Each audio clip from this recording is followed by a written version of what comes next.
You have certainly heard this, in addition to the ancient antiquity of the land of Iran. What characteristics and what special geographical location this part of the earth has in terms of supernatural and supernatural events? Of course, it is better to say that the vast ancient Iran. Or if we want to be precise now, we should say that Iran and the countries around this region have a high importance in supernatural issues or issues that are still difficult for us to understand because of its special geography. Now, one of these special geographies that also exists in the current country of Iran is in the southeast of Iran. In the Hindu mythology of southeastern Iran, there are demons mentioned who have a body covered in sand and have the power to control desert storms and wind. On the other hand, in ancient Arabic writings, there is a creature called the Sand Runner, or Sand Traveler, or Sand Runner, or Central. These creatures have a demonic existence or spirit, which is described in Arabic stories in this way, which resembles a hill of sand that can change shape and appearance and is seen in the desert. Is this the same creature that senior Soviet officials were aware of and did not want to inform the world about? What connects Alexander the Great and Solomon the Prophet and the Allied invasion of Iran in 1941? The Rig Jin Desert, also known as the Jin Sand Hill, is one of the most terrifying and mysterious parts of the world today. It is referred to as the Bermuda Triangle of the Middle East. In 1931, an Austrian geographer named Alphonse Gabriel was one of the first explorers to survive a trip to this area, and in 1997, 27 years ago, until 2005, 5 years later, an Iranian geographer and desert explorer named Ali Asgharzadeh Parsa was able to record unknown parts of it. According to legend, there is a belief that there is a trans-dimensional gate there, guarded by a species of creatures called Al-Braj. In fact, many unknown creatures that cannot be named exist in this area. Although this area is more accessible in the 21st century and with the growth of the tourism industry, a large part of this area is not on the tourist route, and there have been terrible stories about those areas since the time of Alexander the Great until today, which of course remains hidden in today's world and is also called superstition. In the age of science and technology, with these two words, we can dismiss many events that are still incomprehensible to us. And to say that it is unscientific is better to say that we do not know what it is. And we do not yet have the literacy and power to understand it. But researchers and scientists think that their science is complete. In the 21st century, there is nothing that they do not understand. All the talk about this area is not just old legends and stories, something that the Soviet forces may have been afraid of in the 1940s. And the main reason for their troops leaving that part may have been this. In the center of the Iranian desert, there are many stories and sayings that have been told from the past to this day about this area. And this area dates back centuries, due to the disappearance of many people in this area. It has been known for an ancient fear since the past. One of the reasons and phenomena that people fear from the past is the way the winds blow, which if you are near it, it makes a scary howl and makes a scary sound, a sound like crying. Even the natives of that area refuse their camels to come to that part.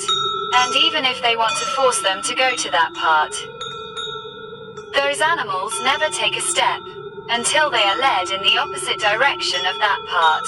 Then they start moving. However, all these phenomena and anomalies have a scientific explanation for them. Russian paranormal researcher Pavel Stonehall recently shared a remarkable story from the 1940s that defies all our logical beliefs. Stonehall says, sometime after the Soviet invasion of Iran in 1941, A Russian surgeon named Nikolai wrote of a strange experience he and his team had while conducting a reconnaissance exercise in the desert. During the mission, after one of their armored military vehicles got stuck in the mud, they encountered a large amount of sand moving across the desert surface. According to Nikolai, they appeared to be a large mass of sand that appeared to be alive. They came and seemed to have a basic level of consciousness. At first they did not see it as a threat when they were confronted with something like this, while they were attacking them. He jokingly took one of the soldiers and said, "What is this? And I am not afraid of it." He went forward and surrendered himself, to see what would happen to him. But in a few minutes the soldier's body disappeared. That is, the slightest trace of skin, flesh and bone of his body was gone, and only his clothes remained. Quickly the officers who were left there, after this phenomenon, saw serious danger, and hid in the cars under the covers, to be safe from this supernatural phenomenon that looks like sand. It is also said that it was the beginning of a desert storm, a phenomenon that happens a lot in the desert. But at the beginning of this terrible thing happens to that soldier, an accident that ends the storm. This doctor, Nikolai, and the officer who survived, are trapped in the vehicle and that armored car for several days. Not because they were buried under the sand or the sandstorm, but every time they got out of that armored car. Now what were these creatures like? These creatures were ineffective at shooting at them. Nothing happens to them when they are shot at, and they have no visible object for the bullets to hit. The group takes refuge in the car out of fear and has no choice but to be found by others. Nikolai also said that what he initially became with took on a much more coherent form after a while, as if it formed a body. And a single me was a living being.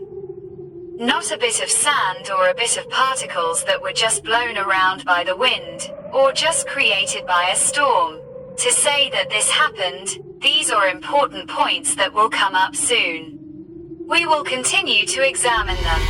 According to Stonehill, when the reinforcements arrived, Nikolai came to the rescue team that had come to help them, lying that the area was covered with mines, and that it was too dangerous for them to move, and to take steps. To step on this sand means death itself, and I want it to be very deadly. And they managed to escape without incident. But that was the beginning of the problems. During the interrogations that were conducted with them, it was discovered that only 2 of them survived. In short, Nikolai confessed that they were not trapped by mines, but by creatures that formed a body like living sand. As expected, they didn't believe him at first, that is. One group believed him more or less, and another group said, "This is impossible." According to the conclusions, they don't take Nikolai's words seriously. After this incident, Nikolai realizes that his reputation is at stake, and he doubts his sanity, which is why he says that we are stuck in the middle of the desert because of the stress caused by this situation. And all this is because of our high stress. Although before being sent on a mission, one of the senior officials who believed this story told Nikolai that the superior officers accepted and believed your words. That those sands made the bodies of those soldiers disappear. And they called it flesh-eating sands. But Nikolai sticks to his word because of the negative risk that it may have for his own image and the image of his work in the future. And he repeats again that I was hallucinating and I saw it wrong, that this did not happen at all, and that all those experiences were. That I first said in the report was due to the fear resulting from the hallucination. But if we want to examine this phenomenon, how can it be well justified?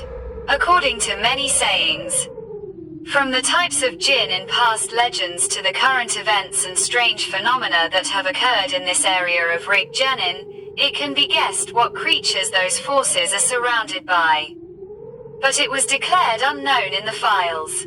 While this event is not unknown to the Soviet forces in that area, our first findings of supernatural events in this area, namely the desert plain and Rig Jenin, go back several hundred years. According to the legends that has been passed down from the Bedouin to the present day in that area. One of these events is that a boy from a nearby village is said to have decided to go for a walk and spend his time the Rig Jand area, but after a few days there is no news of him. After that, more disappearances occur in that area, including strange events.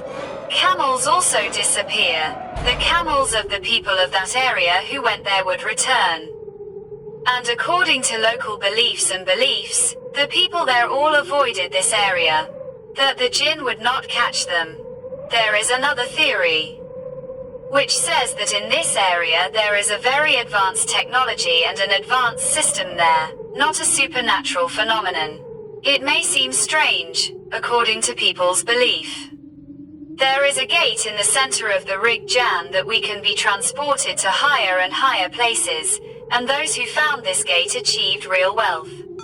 Historians believe that these are all local legends, and superstitions and lies, and they want to keep those who visit these areas safe from the dangers of the mirage. That is, they want to scare people away from the mirage so that they don't go there.